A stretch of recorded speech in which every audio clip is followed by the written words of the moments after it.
Welcome aboard. It's Captain G with a Global War 85 Patriot Games post-mortem. At the end of turn 12, where we would ordinarily roll for variable ending, by mutual agreement, we decided to go ahead and end the game, just based on the current board state.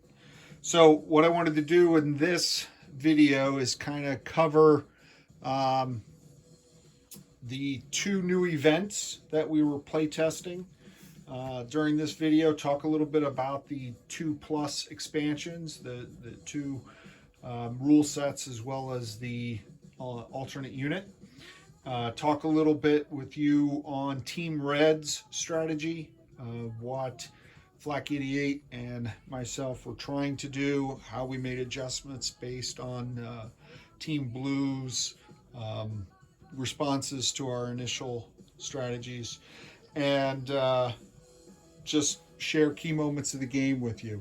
But what I wanted to start with is to go over the victory conditions, which I have laid out here, and where the score ended up. So for those who are unfamiliar with this, if you haven't seen Operation Drago or Operation First Blood was the Pacific. Drago was the same scenario that we just played here, but with some different events. Each of the major factions have a number of victory conditions and objectives that they're after, and those victory conditions are worth certain point values. So let me bring this down and bring you a little closer to the action. And you don't need to see the objectives chart here. Includes China. It's for all three scenarios. We're only going to worry about this top part, not the bottom or the right. So Warsaw Pact earns 2 victory points for each NATO nation that it controls, and control of a NATO nation is defined as having 2/3 of its territory.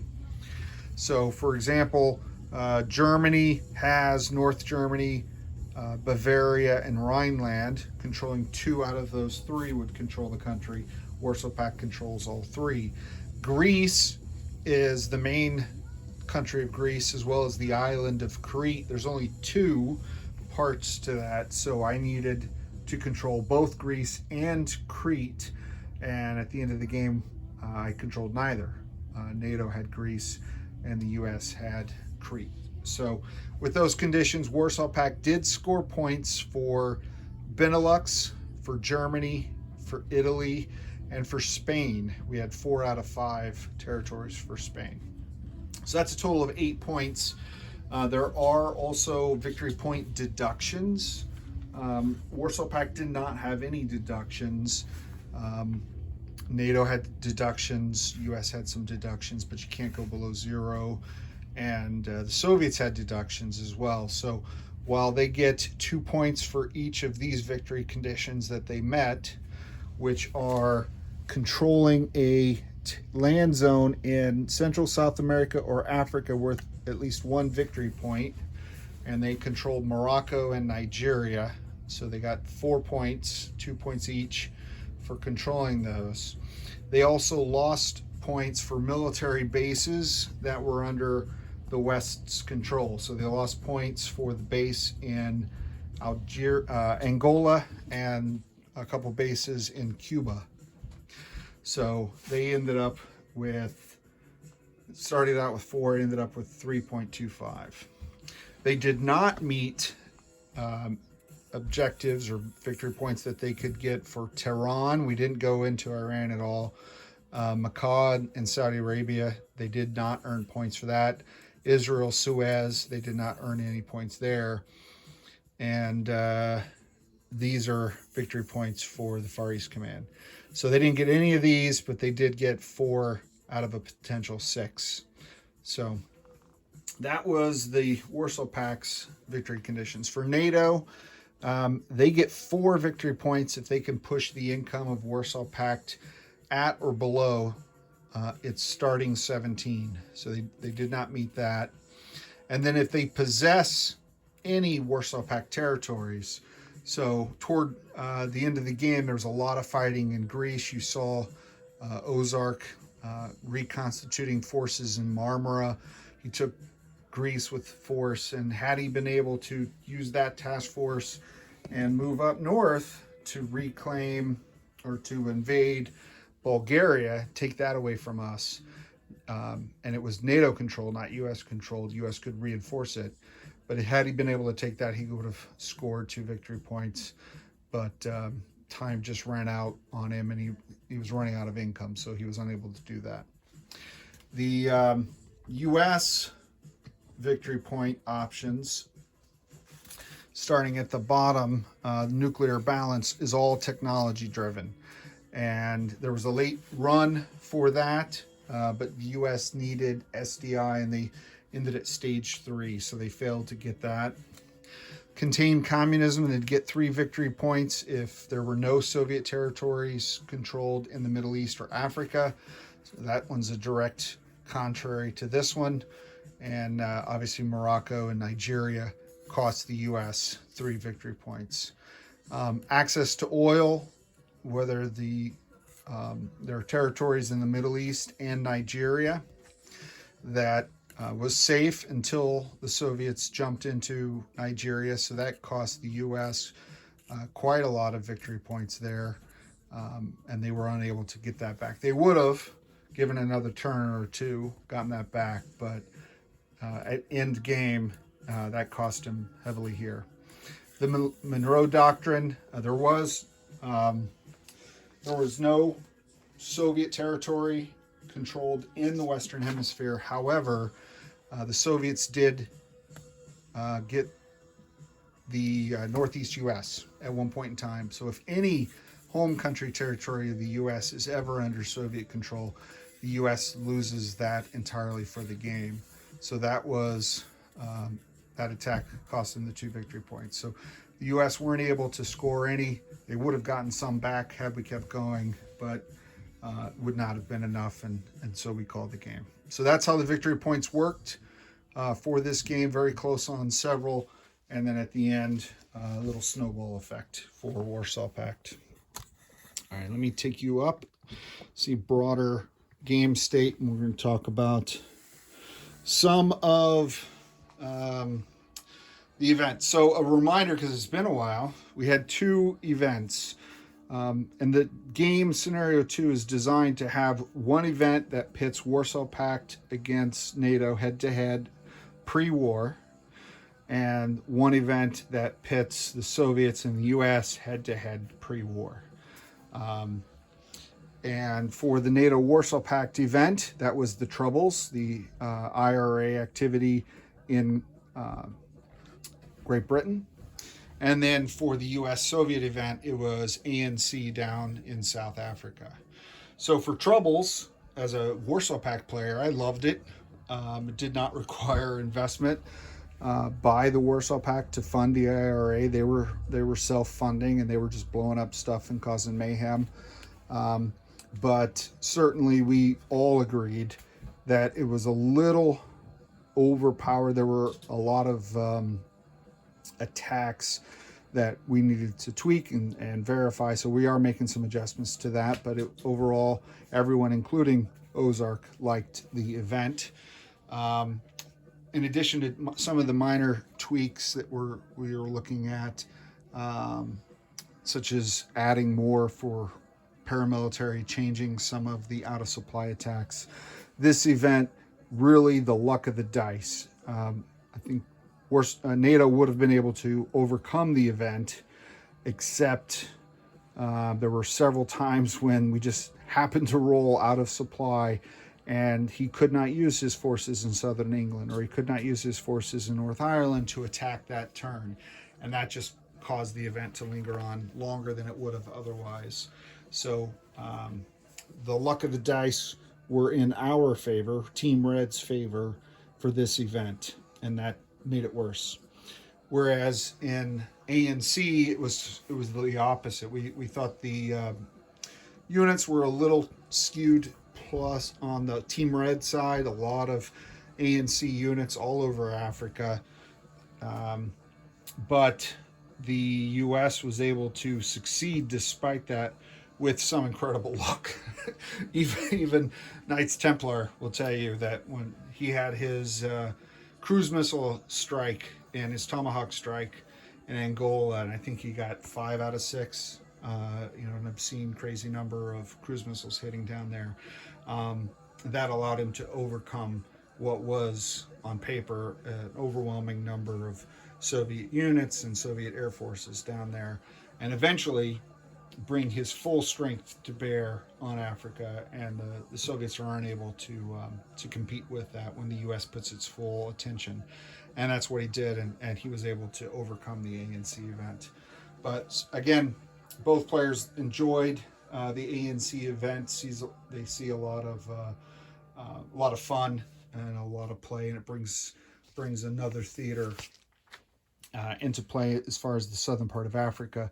And that event takes the place of the PRF, which is Nicaragua and Cuba and Central America, which makes it even harder on the U.S. because of the line of supply. So both events, a little bit of tweaks. Luck of the dice went one way for Team Blue, another way for Team Red, but a lot of fun. We enjoyed them. On the expansions, battleships and battle cruisers. And here's the Soviet battle cruiser just off the coast of Portugal at end game. The U.S. certainly maximized the use of those battleships and dropping tons of tomahawks all over Africa and obliterated Nicaragua and Cuba with those. So Knights Templar was able to take good advantage of that, and to a lesser degree, but he did use it. Flak 88 on the battle cruiser, but he didn't overproduce those. He didn't have a strong Navy need because his Navy wasn't really opposed by the blue team navies. Naval Air, which we're now, I think we're going to rebrand that, Naval Operations Phase 1, which is the Naval Aviation Nav Air. I'm a big fan of that. This is the second time I've played it, as well as Flak 88's second time, although Warsaw Pact doesn't really have a lot to do with the Nav Air. But it was the first time for Ozark and Knights Templar, and I think there was a learning curve there on how to utilize that. NATO lost its Navy entirely and had a couple times where their naval aviation assets were on the map and had to retire and could not participate because they weren't in a naval air station. So I think they were not able to leverage that to the full extent. But that comes with experience. Again, first time they're playing that expansion, and it's a very different rule set than the base game as far as naval aircraft. The other one is the SPOG. I'll tell you, I love the SPOG unit, the self-propelled anti-aircraft gun.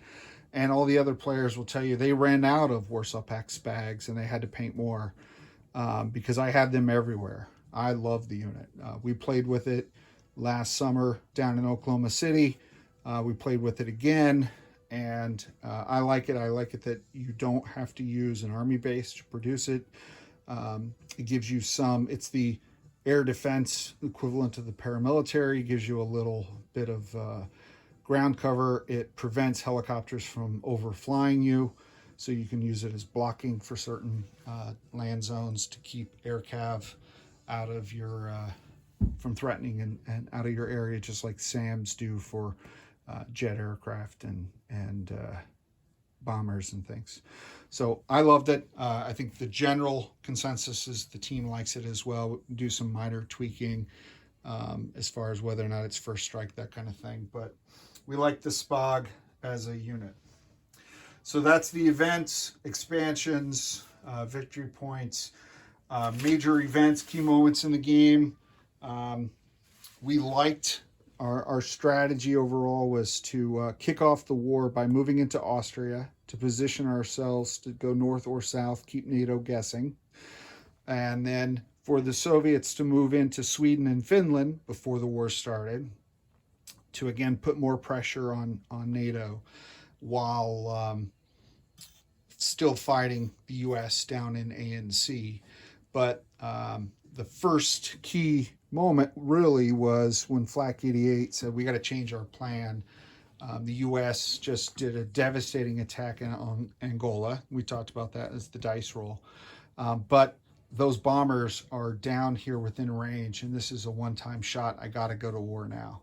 And that was the correct call. And that was a key moment because that the U.S., and you saw it later in the game when Knights Templar had both his B-1 bomber and his strategic bomber again, he was wreaking havoc and dropping missiles and firing devastation down on Team Red from wherever they wanted it, long distance. And if he had had two of those throughout the course of the game, that would have been a powerful weapon for the U.S. So a key moment for us, for Team Red, was when Flak 88 made that call, and we started the war a turn early. We weren't planning to do it until the following turn. So, but it worked in our favor. That crippled the U.S. Air Force and took away a powerful asset from Knights Templar. As a result, the U.S. was able to fire a couple cruise missiles and hit Warsaw Pact, not significantly damaging our first blow. But the next key event in my mind was the Warsaw Pact failure to take Rhineland and our first strike. You know, that attack was boggled. We totally got destroyed in Denmark, and that had a ripple effect on our ability to take Bavaria, and that had a ripple effect on our ability to take Rhineland. So we kind of stalemated at that point. I wasn't strong enough to try again without risking losing everything and then the entire front collapsing. That caused me to pivot my focus down here, and our strategy in Italy still worked, though. Warsaw Pact took this one. The Soviets reinforced and then took Lazio. And Lazio was a key to, I think, our total success down here. It's an underappreciated land zone. It doesn't come into play that often, but this time the Soviets were building naval and air units and building tons of stuff for the Warsaw Pact down here. I mean, they built this amphibious assault ship. They built our nuclear attack submarines so we could fire cruise missiles. So that was big for us, taking Lazio. The other thing that we got a lot of questions on was, with us being stalemated with NATO's defense of Benelux and Warsaw Pact, why didn't we then go into Piedmont? Why didn't we attack into France? Why didn't we go through Benelux? And the answer in this game is always consequences. Yes, those actions were available. We could have tried to go this way instead of going through Rhineland. But if you attack Benelux, that gives NATO some nuclear release. If you take Piedmont, which is directly adjacent to southern France, well, that threatens this nuclear missile silo and gives nuclear release authority to France. So Warsaw Pact has to tread carefully on its actions. And we tried to do that. We bided our time. We went around the territories we had to go around until we were ready to hit them, and hit them hard, and hit them all at once. And you saw that in both the Soviet attack on the Northeast to steal those victory points. That gave the U.S. nuclear release authority against the Soviets, but not against Warsaw Pact. And then once the Soviets hit into southern France and Paris, hit Scotland, we started taking out his bases by capturing them. And Ozark talked about that in his video. It did allow him to have his one boomer that escaped. He had 3 boomers. We captured 2 bases, so we got 2 of them at anchor, but the third one escaped, and he fired his missile, and unfortunately for him, was unable to destroy this base. Had he been able to do that, I think he fired at the city, not the base, now that I remember, but had he been able to, it would have cost Warsaw Pact some points. But I don't know if he missed or if we shot it down or what happened, but the attack didn't work out for him. Oil money was big for us. Team Red was able to sink the U.S. tankers in the Persian Gulf and around Africa and the Middle East and the Med. So all of the both Warsaw Pact and the U.S. had a lot of negatives and lost a lot of money on that. And I'll tip my hat to Flak 88. He's a master at moving subs all over the place. I mean, look at this blockade that he had to cut off any more military aid by sea from the U.S. And we had a small part of that, but it was really masterful work by my partner. So good job there. The law that was made possible in large part by the loss of the NATO Navy, both destroying the battle of the Red Sea down here, where the two navies went head to head, Ozark and Flak 88.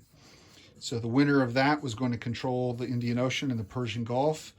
If the Soviets had lost that, that would have ended their entire naval strategy for this part of the globe, because they would not be able to get another fleet out of the Black Sea, and then their North Fleet would have to go all the way around the world, and that's just not really going to happen, coming down around the Horn of Africa when the U.S. fleet was down in the Southern Atlantic. So this was a crucial battle early in the game.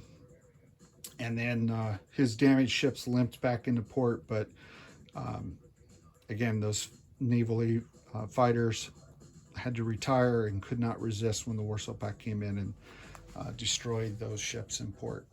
So the loss of his navy really hurt Ozark and opened up a lot of opportunities for Team Red. And I already mentioned, but another key to the game we thought was the U.S. hitting this with his Marines. Not only did that cost the U.S. Some victory points, but it did take out one of his boomers, and then then it was up to Knights Templar to decide, does he launch his nukes then, which the Soviets could then retaliate right away, a massive nuclear exchange on both sides, or does he strategically decide when and where to use nukes? And that was the option he did. He fired some strategically pinpointed nuke attacks, but at the end it didn't make a difference to the outcome. So great game, a lot of fun. It was closer for most of the game than the outcome looked, and then towards the end it was just that snowball that I talked about. Playing with a partner for the first time for me, both Ozark and I played this game for the very first time in Oklahoma City last summer at Twisted Lords Con with the group. But the two YouTube wars prior to this, it was me working alone. So I very much enjoyed having a partner, and having Flak 88 as an ally and a partner was fantastic. We were able to integrate our strategies, have that Soviet core here in the center of Europe to reinforce Warsaw Pact when I was at my weakest after the loss to NATO's forces in Rhineland. His SAMs providing missile defense, while Warsaw Pact rolled some terrible dice early on. That kept NATO's Air Force and their cruise missiles at bay, which gave me time to reconstitute my forces, refit, rest, and get those guys back into action and eventually take Rhineland. So a lot of kudos to my partner and providing that support to Warsaw Pact that made our victory possible. Going up against Ozark, this is the second time. He and I went head-to-head in the center of Europe. He's a lot of fun to play with. He and I have similar senses of humor. We're cracking jokes together on the chat. Great guy, a lot of fun to play with, and I'm looking forward to playing more games with him in the future. And Knights Templar, worthy adversary. He kicked the Soviets all over the map in our first game together, First Blood, when he was China, and he won that game, beating both Flak 88 and myself. It was fun to go up against him a second time, watch him wield the U.S. power wherever he wanted to. But fortunately, he was chasing Soviets in Africa and by the time he got back up here in Europe and made a difference here in this theater, it was too late in this one. So great guys, great game. Can't wait for it to come out so the rest of the community can play these games. I've talked on long enough. I've hit all my bullet points. So I'll just say looking forward to the next one, and hope you all join us with that one when it's announced, coming up probably next month. And with that, I will sign off. This is Captain G, over and out.